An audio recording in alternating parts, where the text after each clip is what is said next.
UP में corona control होने के बाद स्कूल खोले जा चुके हैं। लगभग 5 महीने बाद 6ठी से 8वीं कक्षा तक के स्कूल आज से खुल गए हैं। दरअसल स्कूलों को तो 23 अगस्त से ही खुलना था, लेकिन पूर्व मुख्यमंत्री कल्याण सिंह के निधन पर राजकीय शोक के चलते ऐसा नहीं हो पाया।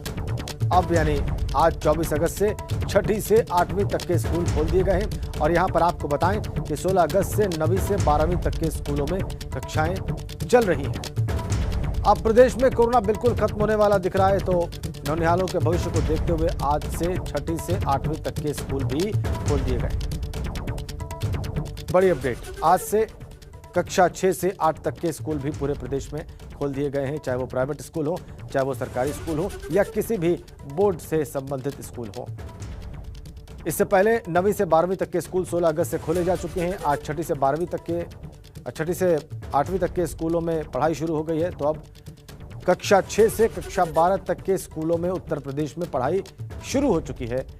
फिजिकल ऑफलाइन कक्षाएं शुरू हो चुकी हैं और इससे छात्र छात्राएं बहुत प्रसन्न हैं, चूंकि उन्हें ऑनलाइन पढ़ाई में बहुत सारी दिक्कतें पेश आ रही थी। उनका ये मानना है, उनका कहना है कि जब वो ऑफलाइन कक्षाएं लेंगे, जब वो कक्षा में उपस्थित रहेंगे, टीचर उनके सम्मुख होंगे, उनसे उनका सीधा संवाद होगा, तो तत्काल उनकी समस्याओं का समाधान हो पाएगा और विषयों को समझने में भी उन्हें बहुत आसानी होगी। ये छात्र छात्राओं का कहना है।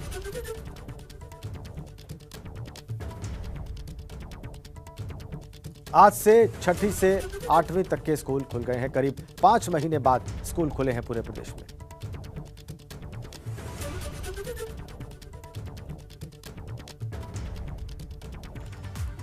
वहीं मथुरा के कोह गांव में अज्ञात बीमारी से कोहराम मचा हुआ है। एक हफ्ते में 6 मासूम बच्चों की मौत से हाहाकार मचा हुआ है। स्वास्थ्य विभाग में भी हड़कंप मचा हुआ है। इसके बाद गांव को न सिर्फ सैनिटाइज कराया गया है, बल्कि लोगों की सैंपलिंग भी हो रही है। खबर है कि अभी भी कई लोग अस्पताल में भर्ती हैं। एक हफ्ते में मरने वाले 6 बच्चों की उम्र 5 साल से 15 साल के बीच बताई जा रही है।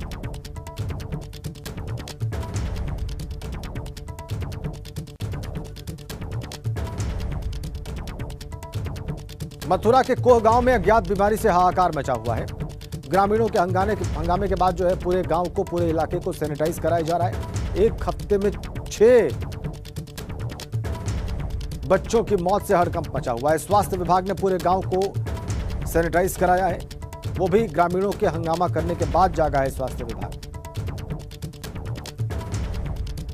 जानने की कोशिश की कि उनकी डेथ का कारण क्या है, उनसे क्यों भर्ती हुए थे, तो लोगों ने बताया कि वहाँ पर अधिकतर लोग बुखार, डायरिया या उनको वॉमिटिंग की शिकायत हुई, जिसकी वजह से उनकी डेथ हुई है। हमारी टीम ने जो है भ्रमण किया पूरे क्षेत्र का, जिसमें कि माननीय विधायक जी भी थे, क्षेत्रीय जिला प्रशासन के अधिकारी भी थे, हमारे स्वास्थ्य विभाग की टीमें भी थी। तो लोगों को वहाँ अवेयरनेस भी किया गया, क्योंकि गांव में देखा गया कि जगह जगह पानी भरा हुआ है, लोगों के घरों में कूलरों लगे हुए, उनमें मच्छर काफ़ी संख्या में है। दूसरा, हमारे स्वास्थ्य विभाग की टीम द्वारा आज वहाँ पर दवाइयाँ भी डिस्ट्रीब्यूट की गई, लार्विसाइडल का भी छिड़काव किया गया और फॉगिंग भी कराई गई है। एक बड़ा अपडेट है इसी मामले से जुड़ा हुआ। मरने वाले बच्चों की संख्या अब 6 से बढ़कर 7 हो गई है। आज सुबह एक और बच्ची की मौत हो गई। एक हफ्ते में अब तक 7 बच्चों की मौत हो चुकी है।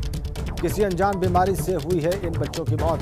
स्थानीय लोगों ने स्वास्थ्य विभाग पर लापरवाही का आरोप लगाया है और जब हंगामा मचाया है तब कहीं जाकर स्वास्थ्य विभाग ने पूरे गांव को, इलाके को सैनिटाइज कराया है। एक बच्ची की आज सुबह सुबह मौत हुई और इस तरीके से पिछले एक हफ्ते में मरने वाले बच्चों की संख्या जा पहुंची है 7। अज्ञात बीमारी से कोहराम मथुरा के इस गांव में, कोह गांव।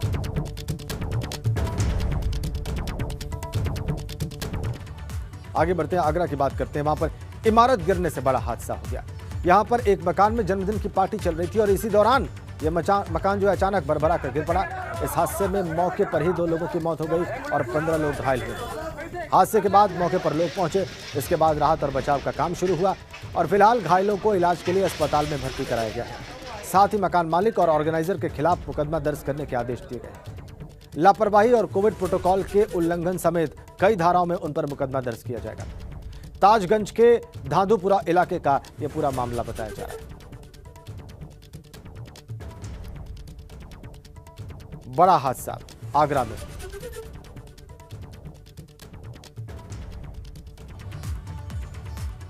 और इधर मेरठ में 2 पक्षों के बीच मारपीट का एक वीडियो खूब वायरल हो रहा है। यह वीडियो बीती रात थाना सदर कोतवाली इलाके के अबुलेन मार्केट का बताया जा रहा है।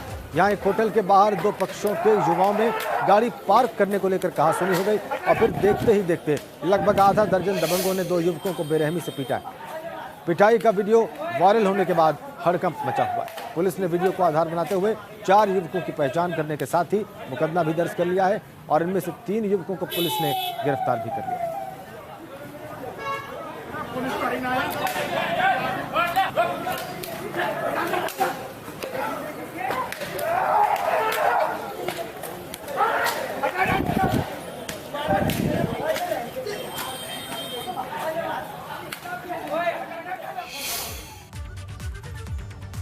और आज रामपुर में नवाब संपत्ति के विवाद को लेकर सुनवाई होगी। दरअसल 2600 करोड़ की संपत्ति के बंटवारे की प्रक्रिया को लेकर यह सुनवाई महत्वपूर्ण है। इस मामले में पहले भी सुनवाई हुई थी और सुनवाई में जिला जज की ओर से बंटवारे के लिए विभाजन योजना पेश की गई थी। इस पर पक्षकारों से आपत्ति भी मांगी गई थी और तमाम पक्षकार अपनी आपत्ति दाखिल कर चुके हैं। आज जिला कोर्ट में इस मामले की सुनवाई है। संपत्ति को लेकर यह विवाद लंबे समय से चल रहा था। रामपुर में नवाब खानदान की अकूत संपत्ति को लेकर परिवार में लंबे समय से विवाद चल रहा था। इसे लेकर 2019 में सुप्रीम कोर्ट ने फैसला दिया था और इसी आधार पर यह संपत्ति स्वर्गीय मुर्तजा अली खां की बेटी निखत भी, बेटे मुराद मियां और दूसरे पक्ष के स्वर्गीय मिक्की मियां की पत्नी पूर्व सांसद बेगम नूर बानो, उनके बेटे नवेद मियां और बेटियों समेत कुल 16 लोगों में बंटनी है।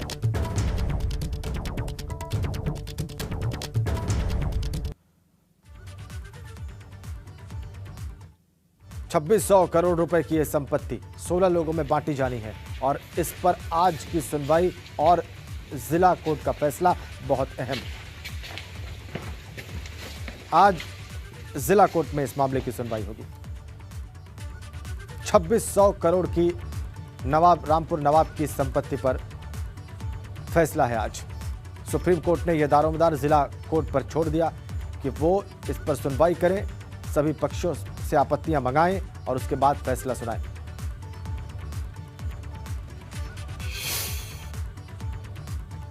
इधर कानपुर में जीएसटी विभाग की ताबड़तोड़ कार्रवाई से अब टैक्स चोरों में खलबली मची हुई है। वहीं सुपारी माफिया खुली चुनौती भी दे रहे हैं। कानपुर फतेहपुर बॉर्डर पर अवैध सुपारी ट्रक के पकड़े जाने के बाद माफिया ने उसे छुड़ा लिया और लालाजी शुक्ला नाम का यह माफिया फरार भी हो गया।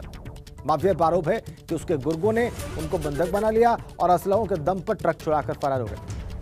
सुपारी माफिया लालजी शुक्ला पर अधिकारियों से गाली गलौज का भी आरोप लगा। दरअसल कार्रवाई के बाद ट्रक को कानपुर जीएसटी हेड ऑफिस लाया जा रहा था, लेकिन सुपारी माफिया ने रास्ते से गाड़ी छुड़ा ली। विभाग के अधिकारियों की शिकायत पर फतेहपुर के कल्याणपुर थाने में मुकदमा दर्ज कराया गया है। टोल से जो भी व्हीकल्स हमारे गुजर रहे हैं तो उसको सिस्टम से हमारे लिंक कर दिया गया है। तो सिस्टम से लिंक करने पर तो हमें कोई भी व्हीकल्स अगर ई वे बिल डाउनलोड किया तो उसके माध्यम से हम उस व्हीकल को ट्रैक कर सकते हैं अगर टोल से गुजर रहा है। अगर उस रोड पर टोल नहीं है तो फिर हमारे लिए उसको ट्रैक करना आसान नहीं होगा।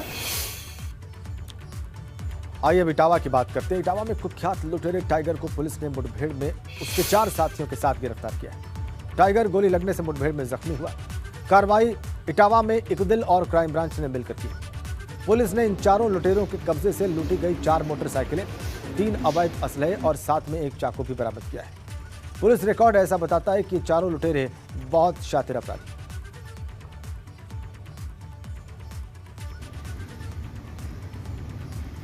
इटावा में यह मुठभेड़ हुई, इसमें टाइगर के 3 साथियों पर भी शिकंजा कसा है। टाइगर भी गिरफ्तार किया गया। शातिर अपराधी पुलिस रिकॉर्ड बता रहा है इन चारों को। असलहा और चाकू भी बरामद किया है पुलिस ने इनके पास से।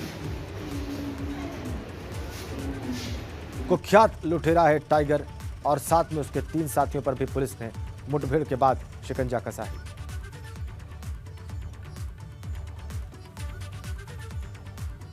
और आज से टोक्यो में पैरालंपिक खेलों की शुरुआत होने वाली है। भारतीय समय के मुताबिक आज शाम 4:30 बजे पैरालंपिक खेलों का आगाज होगा। 5 सितंबर तक ये खेल चलेंगे। उद्घाटन समारोह में भारत का प्रतिनिधित्व 11 सदस्यीय दल करेगा। इनमें 6 अधिकारी हैं और बाकी 5 खिलाड़ी हैं। और यहां पर आपको यह भी बताएं कि इस बार भारत ने खिलाड़ियों का सबसे बड़ा दल इन खेलों में उतारा है। यानी कि पहली बार 54 भारतीय खिलाड़ी टोक्यो पैरालंपिक में शामिल होने जा रहे हैं और इनमें से उत्तर प्रदेश के ही 7 खिलाड़ी हैं। और यही कारण है कि टोक्यो ओलंपिक के बाद अब भारतीय खिलाड़ियों से पैरालंपिक खेलों में भी अच्छे प्रदर्शन की उम्मीद की जा रही है। देश के 54 खिलाड़ी 9 अलग अलग खेलों में अपनी चुनौती प्रस्तुत करेंगे। 54 खिलाड़ियों का दल हिस्सा ले रहा है टोक्यो पैरालंपिक्स में। आज से इसका आगाज हो रहा है और आज जो टीम भारत को रिप्रेजेंट करेगी उद्घाटन में, उनमें 11 खिलाड़ी शामिल हैं। इनमें 6 अधिकारी हैं और 5 खिलाड़ी हैं। और इस बार सबसे बड़ा दल पैरालंपिक टोक्यो में शामिल होने जा रहा है। पैरालंपिक खेलों में 9 अलग अलग खेलों में कुल भारत के 54 खिलाड़ी अपनी चुनौती प्रस्तुत करेंगे। सबसे ज्यादा मेडल की उम्मीदें इस टीम से हैं।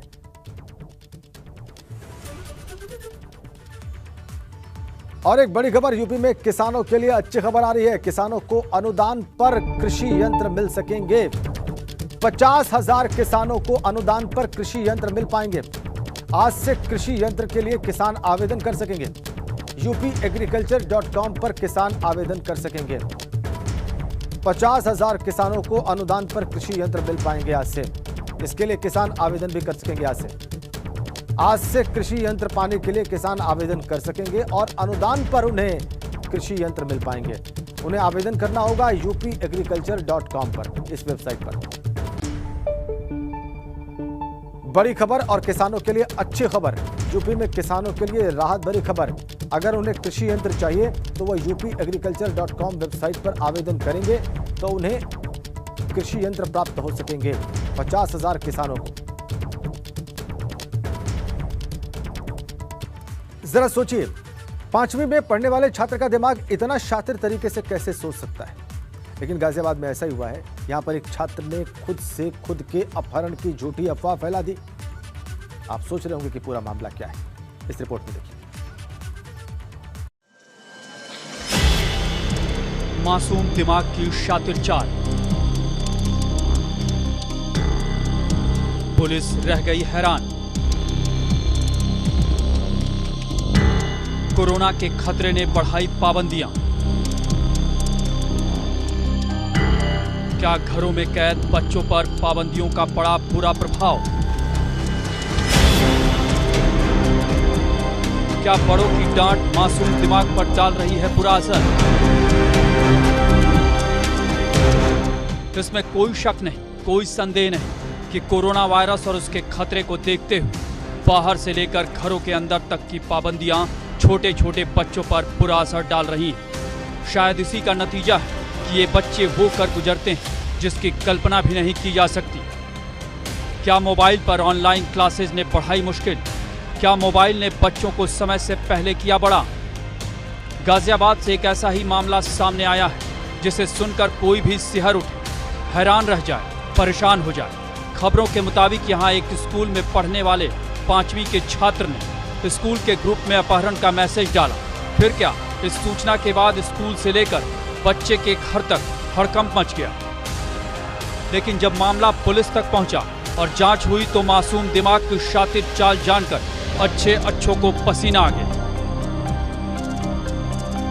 गाजियाबाद के थाना नंदग्राम क्षेत्र में रहने वाले एक 5वीं क्लास के छात्र ने स्कूल ग्रुप में अपने अपहरण की झूठी सूचना का मैसेज डाल दिया, जिसके बाद गाजियाबाद पुलिस में हड़कंप मच गया। लॉकडाउन में दादा दादी की पाबंदियों से नाराज 5वीं कक्षा के छात्र ने अपने स्कूल ग्रुप में खुद के अपहरण का संदेश प्रसारित कर दिया है। यहाँ तक कि अपने दादा के मोबाइल से दादी को और दादी के मोबाइल से दादा को मोबाइल हैक होने और अपहरण की सूचना दे दी। सभी सूचनाएं इस तरह दी गई कि परिजन ही नहीं, शिक्षकों को भी लगे कि कोई व्यक्ति बच्चे का अपहरण करना चाहता है। दरअसल गाजियाबाद के नंदग्राम थाना क्षेत्र के पुलिस को एक तहरीर मिली, जिसके मुताबिक छात्र के स्कूल ग्रुप पर अपहरण का मैसेज भेजा गया। शिक्षकों और परिजनों को लगा कि कोई व्यक्ति इस छात्र का अपहरण करना चाहता है। छात्र के मुताबिक किसी ने उसका मोबाइल हैक कर लिया। वहीं पुलिस का कहना है कि छात्र मोबाइल पर ऑनलाइन क्लास करता है। ऐसे में उसकी आईडी और पासवर्ड किसी ने हैक कर लिया है और कहा गया कि अब उसकी क्लास छुड़वा दी जाए, नहीं तो उसके साथ गलत हो जाएगा। इस तरह के अपहरण के मैसेज की जानकारी मिलते ही पुलिस ने इस मामले में तुरंत संज्ञान लिया और उसकी सर्विलांस टीम एक्टिव हो गई। 15 दिनों से चल रही जांच जब नतीजे पर पहुंची तो उसके पैरों तले जमीन खिसक गई। साइबर सेल के मुताबिक बच्चे ने ये काम खुद से किया था, यानी अपने अपहरण की झूठी सूचना डालने वाला कोई और नहीं, 5वीं का छात्र ही था। इस सूचना पे साइबर सेल ने जब जांच पड़ताल की तो जांच पड़ताल में ज्ञात हुआ कि ये काम लड़के द्वारा स्वयं किया जा रहा था। लड़के की काउंसलिंग कराई गई है, गार्जियनों को भी उस संबंध में अवगत कराया गया है और काउंसलिंग करा के और इसमें गार्जियंस को भी कहा गया है कि आप इस पर सतर्क दृष्टि रखें ताकि ऐसी किसी भी अन्य घटना होने से बचा जा सके। खबरों के मुताबिक 5वीं क्लास में पढ़ने वाला छात्र लॉकडाउन के समय दादा दादी की पाबंदियों से नाराज था, इसलिए उसने मोबाइल से स्कूल के ग्रुप में खुद के अपहरण का मैसेज डाला था। बहरहाल इस खुलासे के बाद परिजनों और बच्चों की काउंसलिंग कराई गई और उन्हें समझा बुझाकर वापस भेज दिया गया। लेकिन यहाँ सवाल ये कि आखिर बच्चे ऐसा कदम क्यों उठा रहे हैं। जिन माँ बापों के बच्चे आजकल घर में रहते हैं उनके लिए काफ़ी ये चिंता वाली बात है कि कैसे कोई 5वीं क्लास का छात्र, 5वीं क्लास का बच्चा इस तरह के मैसेज डाल सकता है और एक झूठी कहानी रच सकता है। गाजियाबाद से बीपी गंगा के लिए मैं शक्ति सिंह। और आइए बात करते हैं यूपी में लगातार हो रही बारिश और उसके बाद कई जिलों में बाढ़ जैसे हालात की। हम आपको 2 जिलों आजमगढ़ की तस्वीरें दिखा रहे हैं। पहली तस्वीर आजमगढ़ में नदी के कटान और गांव में भरे पानी की है। इसकी वजह से ग्रामीण इलाकों में अब भी लोग पानी के पीछे दिन गुजारने को मजबूर हैं। और दूसरी तस्वीर गाजियाबाद की है, जहां पर हुई बारिश के बाद शहर में जगह जगह पानी भरा हुआ है। जल निकासी की व्यवस्था नहीं हो पाने की वजह से यहां पर नगर निगम के दावों की पोल खुल गई। 2 तस्वीरें पूर्वी उत्तर प्रदेश में आजमगढ़ की और पश्चिमी यूपी के एनसीआर के गाजियाबाद की। दोनों ही जगहों पर बारिश की वजह से हालात खराब।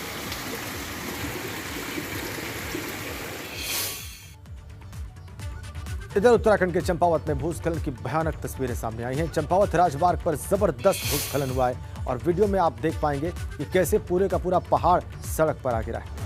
लोगों ने भूस्खलन के इस भयानक मंजर को अपने मोबाइल में कैद किया है। इधर जिला प्रशासन का कहना है कि राजमार्ग को खुलने में 48 घंटे तक का वक्त लग सकता है। 3 कैमरों की निगाहों से पूरे भूस्खलन को हम आपको दिखाने की कोशिश कर रहे हैं। एक एंगल, एक कैमरे का जो आप तस्वीर देख रहे हैं उसकी वो लोगों ने ही रिकॉर्ड की अपने मोबाइल में। देखिए कितना भयावह ये मंजर भूस्खलन का, पूरा पहाड़ भी दरक कर जमीन पर। ये बहुत ही खतरनाक सीन है। पूरा पहाड़ आ गया, देखिए पूरा पहाड़ आ गया। देखिए